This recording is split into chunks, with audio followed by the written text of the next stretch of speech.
Berikutnya tadi dari teman-teman adalah apa hasil dari proses penggeledahan yang telah selesai.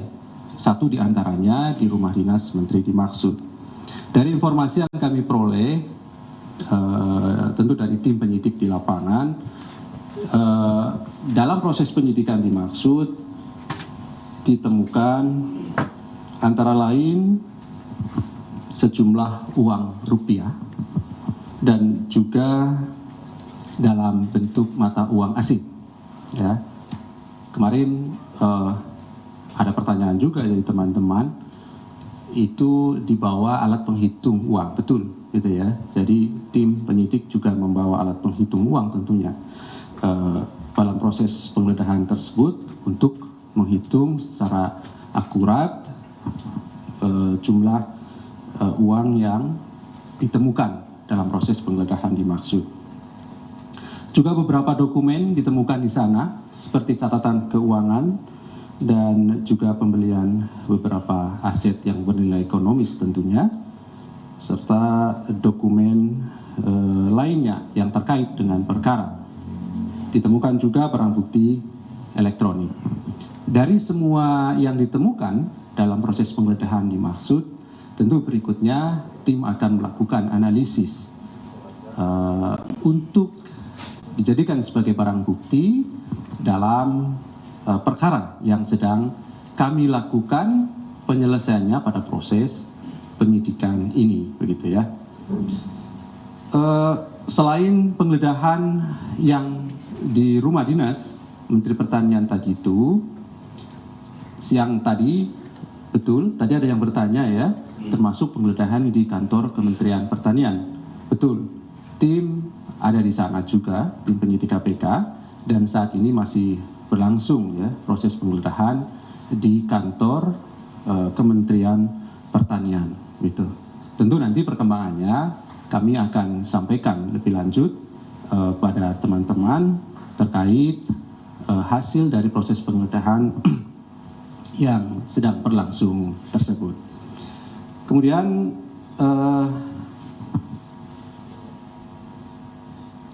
pertanyaan berikutnya dari teman-teman, tadi ada sempat mengkonfirmasi ya, apakah KPK juga membawa seseorang gitu ya dalam perkara ini yang berkaitan dengan perkara. Kami ingin sampaikan tidak ada ya, karena ini kan proses penggeledahan dalam rangka untuk pengumpulan alat bukti tentunya, sehingga kami mengkonfirmasi tidak ada pihak yang dibawa ke Gedung Merah Putih KPK.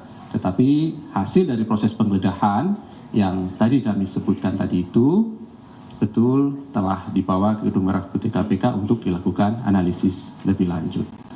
Saya kira itu ya teman-teman, sudah terjawab beberapa konfirmasi dan pertanyaan dari rekan-rekan semuanya. Tapi kami beri kesempatan, silakan bila ingin bertanya lebih lanjut, silakan. Ya. Oke, silakan dari sebelah kanan saya boleh sini. Ya Mas. Nanti sampingnya ya. Ya, terima kasih untuk waktunya. Perkenalkan, saya Helmut Timothy dari Berita 1 atau BTV. Pak, ini saya ingin mengkonfirmasi, mungkin sudah ada beberapa pemberitaan yang naikin beritanya terkait dengan penetapan tersangka dari Menteri Pertanian begitu. Nah, ingin sekedar menegaskan saja apakah itu benar, dan apabila itu benar nantinya sebagaimana diketahui kan bahwa Menteri Pertanian ini kan lagi di luar negeri. Apakah akan ada upaya hukum untuk pencegahan setelah kembali ke Indonesia? Oke. Itu dari saya, terima kasih. Baik, lanjut Mas, biar nanti kita kumpulkan dulu ya pertanyaannya. Saya Imam dari Tempo. Ini Pak, kabarnya KPK sedang menangani 3 klaster kasus di Kementan ya Pak. Oke. Salah satunya adalah kasus ini, boleh tahu Pak 2 lainnya itu apa? Terusnya saat ini penyidikannya sudah sampai mana? Iya. Terusnya satu lagi untuk selain 3 tersangka yang sudah dikabarkan ditetapkan menjadi tersangka, apakah memang ada nama lain juga Pak yang berpotensi untuk ditetapkan menjadi tersangka? Iya, oke, terima kasih. Tadi? Hadi. Hadi belum ya? Jadi ayo. Dulu Mas Ali izin. Tadi kan udah menyatakan bahwa menemukan uang Ayo Mas Ilham. dalam pecahan rupiah maupun asing kayak gitu, dan udah bawa alat penghitungnya gitu. Jadi kan pasti udah dihitung dong.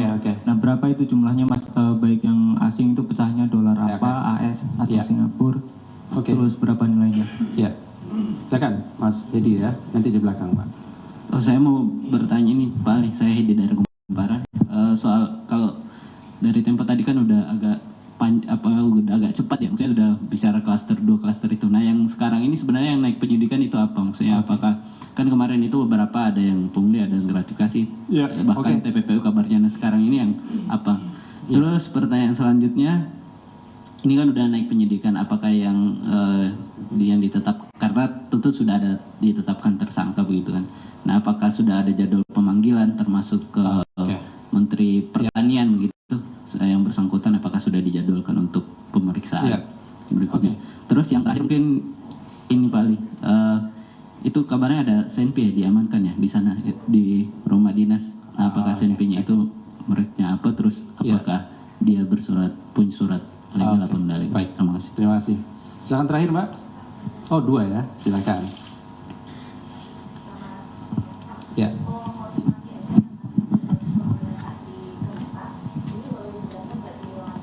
Oke. Ya. Oke. Terakhir.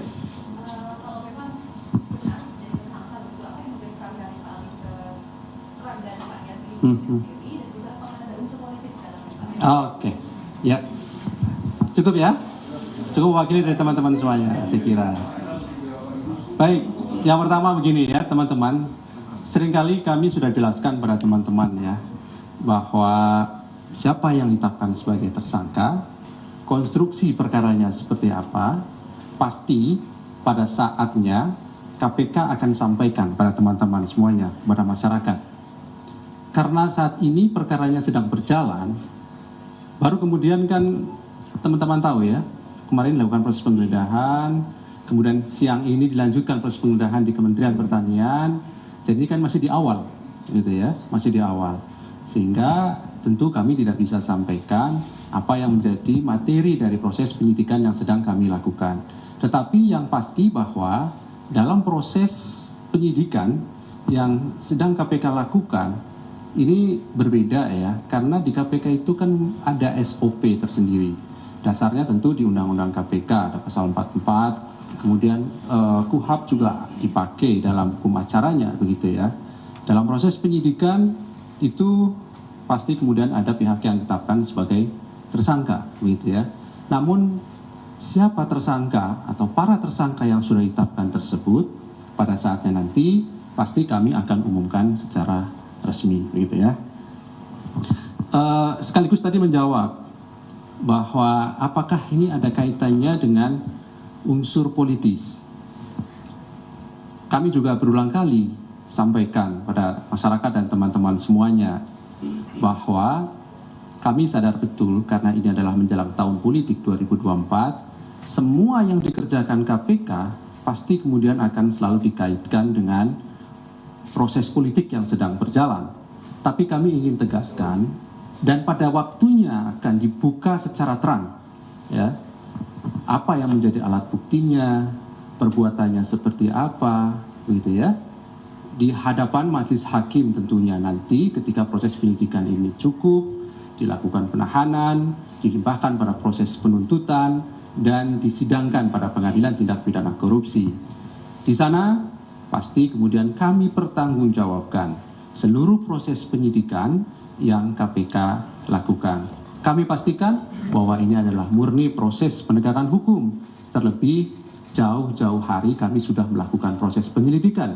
Bahkan menerima laporan masyarakat juga tahun yang lalu, gitu ya.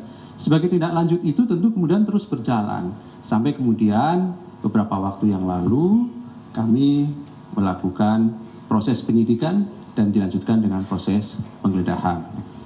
Kalau kita lihat data ya Mbak, memang dari beberapa waktu ataupun sejak KPK berdiri tepatnya, itu memang sudah banyak ya politisi-politisi ataupun tersangka-tersangka terpidana ya yang berlatar belakang politik gitu ya.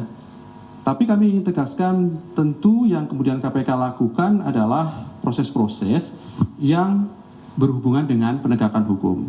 Sebagai ambil contoh ya dari data yang kami miliki.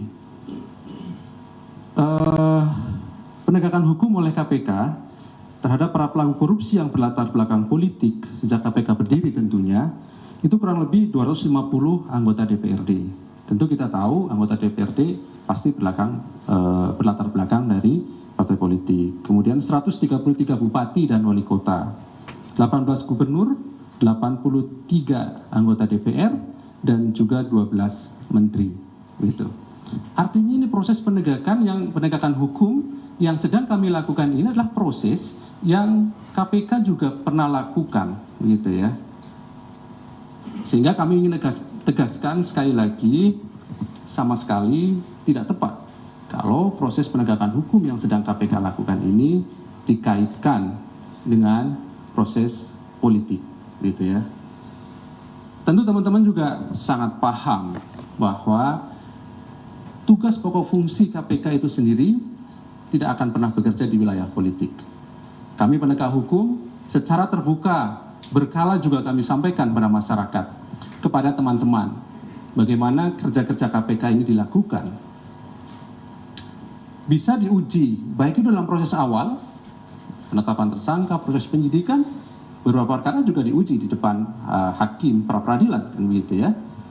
Kemudian nanti di ujung di pengadilan tindak pidana korupsi juga dapat diuji, bahkan secara terbuka. Kami juga mengajak masyarakat, teman-teman media, silakan ikuti proses yang sedang KPK lakukan. Kami sangat terbuka untuk proses-proses penanganan perkara sepanjang memang tidak mengganggu proses penyidikan, karena tentu ada strategi-strategi yang harus kami selesaikan dalam proses penyelesaian sebuah perkara, begitu. Saya kira itu ya Mbak ya, menjawab pertanyaannya. Kemudian terkait dengan tadi ada klaster, kemudian ada pertanyaan dari Mas Hedi tadi ya, terkait dengan dugaan korupsi apa. Nah, sejauh ini yang sedang kami lakukan proses penyidikannya terkait dengan perkara ini adalah berkaitan dengan dugaan korupsi. Ini kalau dalam konstruksi bahasa hukumnya ya, dengan maksud menguntungkan diri sendiri atau orang lain secara melawan hukum, atau dengan menyalahgunakan kekuasaannya memaksa seseorang memberikan sesuatu, begitu ya. Tentu ini tempat kejadiannya adalah di Kementerian Pertanian, gitu ya. Seperti itu, Mas Hedi. Pasalnya kalau kita lihat dalam Undang-Undang Tindak Pidana Korupsi adalah 12E, ya, 12E. Oke. Kemudian pertanyaan berikutnya tadi terkait dengan nilai yang ditemukan dalam proses penggeledahan di rumah dinas. Tadi saya sampaikan, memang kami juga membawa alat penghitung uang, gitu ya. Kemudian juga dilakukan perhitungan. Berikutnya dilakukan analisis. Ke depan perlu kami lakukan konfirmasi kepada pihak-pihak yang dipanggil sebagai saksi. Sekaligus tadi menjawab dari pertanyaan Mas Hedi, apakah nanti akan dilakukan pemanggilan baik itu terhadap para tersangka ataupun pihak-pihak sebagai saksi? Iya. Dalam proses penyelesaian sebuah perkara dari laporan masyarakat, penyelidikan dan penyidikan, naik ke penyidikan, tentu diawali dengan pengumpulan informasi, data, dan alat bukti lebih dahulu. Setelah kemudian kami kumpulkan semuanya, kami akan konfirmasi kepada para saksi dengan cara memanggil mereka untuk hadir di Gedung Merah Putih KPK dan dilakukan pemeriksaan. Jadi siapapun yang kemudian diduga mengetahui seluruh perbuatan dari para tersangka ini, kami pastikan dipanggil sebagai saksi, dan kami juga berharap pada kesempatan ini nanti siapapun yang dipanggil oleh tim penyidik KPK dalam perkara ini, kami sangat berharap agar kooperatif hadir memenuhi panggilan tim penyidik KPK. Pertanyaan dari Mas Niam, berapa jumlahnya? Sekira sejauh ini puluhan miliar yang kemudian ditemukan dalam proses penggeledahan dimaksud. Oke Mas Niam ya.